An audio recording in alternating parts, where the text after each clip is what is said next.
19,300 रुपए, सिर्फ 19,300।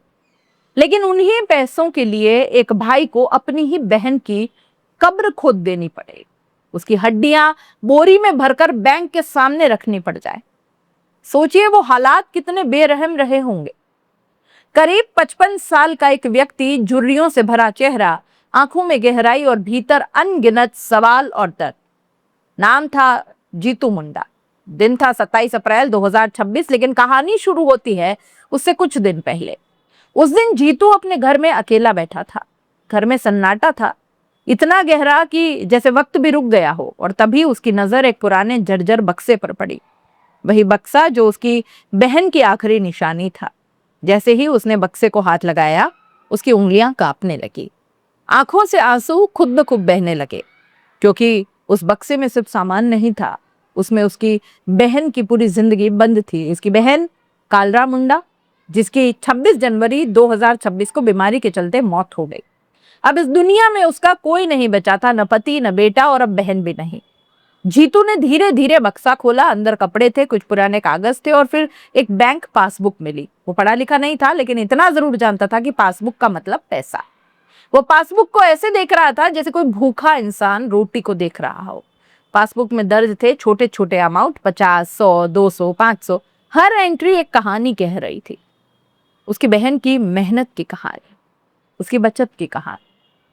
जीतू समझ गया कि बहन ने एक एक पैसा जोड़कर ये रकम जमा की थी। गांव से लगभग 2-3 किलोमीटर दूर एक ग्रामीण बैंक था। जीतू तुरंत उठा, बिना कुछ सोचे, सिर्फ धोती पहने, न चप्पल न शर्ट, सीधे पहुंच गया बैंक। वहां एक युवक की नजर उस पर पड़ी। वो चुपचाप खड़ा था, जैसे किसी फैसले का इंतजार कर रहा हो। युवक पास आता है और पूछता है कि मैं आपकी कोई मदद कर सकता हूं। जीतू ने बस पासबुक उसकी तरफ बढ़ा दी। पासबुक अपडेट हुई और युवक ने बताया कि इसमें 19,300 रुपए है।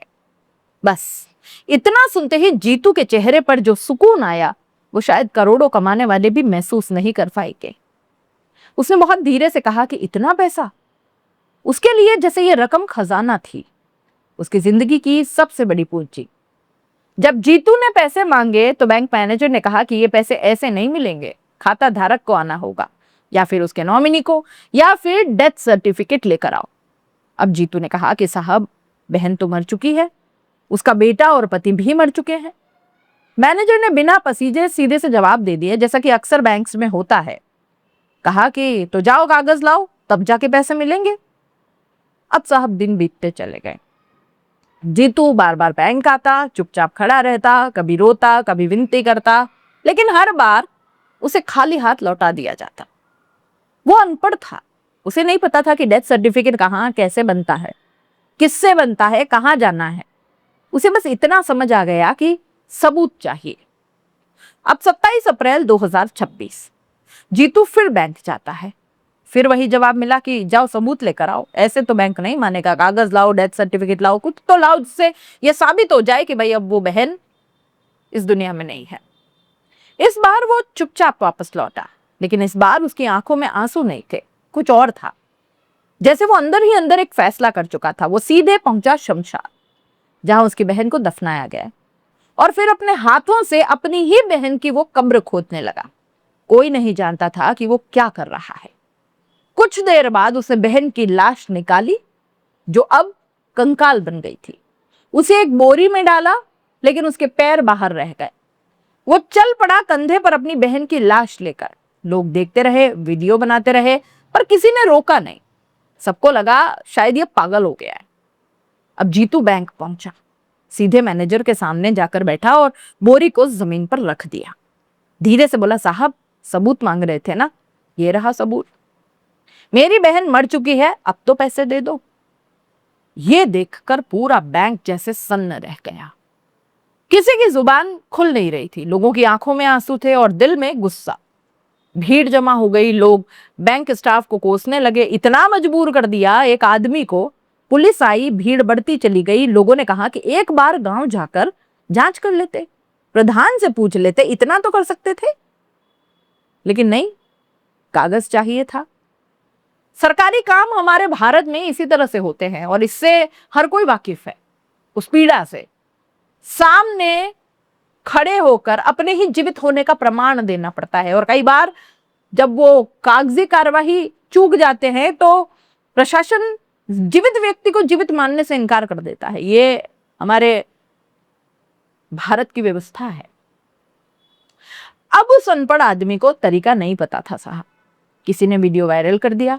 अब पूरा देश देख रहा था कि एक भाई अपनी बहन की लाश को लेकर बैंक में पहुंच गया है।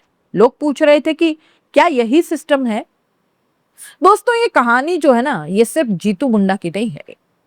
ये कहानी, जैसा कि मैंने बताया, उस मरे हुए सिस्टम की है जहां नियम इंसानियत से बड़े हो जाते हैं, जहां एक गरीब को मात्र 19,300 रुपए के लिए अपनी बहन की कब्र खोदकर लाश निकालकर बैंक के सामने रखनी पड़ जाती है। कभी कभी सबूत कागज नहीं होते हैं, कभी कभी सबूत एक भाई के आंसू होते हैं और उसकी टूटी हुई दुनिया होते हैं, या फिर इसी तरह से ये मजबूरी में किया गया ये कार्य होता। दोस्तों, आप इस पूरे मामले को कैसे देख रहे हैं? अपनी राय कमेंट बॉक्स में जरूर लिख दीजिएगा। ये बहुत ही मार्मिक कहानी थी और कहीं ना कहीं हमारी भारत की प्रशासनिक व्यवस्थाओं पर या ऑफिस कल्चर के ऊपर, जो सरकारी ऑफिस या जो बैंक कल्चर है, उसके ऊपर बहुत बड़ा कटाक्ष करती है। बहुत बड़ा तमाचा भी कह सकते हैं आप। आपकी राय कमेंट बॉक्स में जरूर बताइएगा। इंतजार रहेगा आप क्या सोचते हैं। और दोस्तों, एक विनती, एक लाइक, एक शेयर, एक सब्सक्राइब हमारे लिए बहुत बड़ी पूंजी है। जरूर कीजिए। नमस्कार।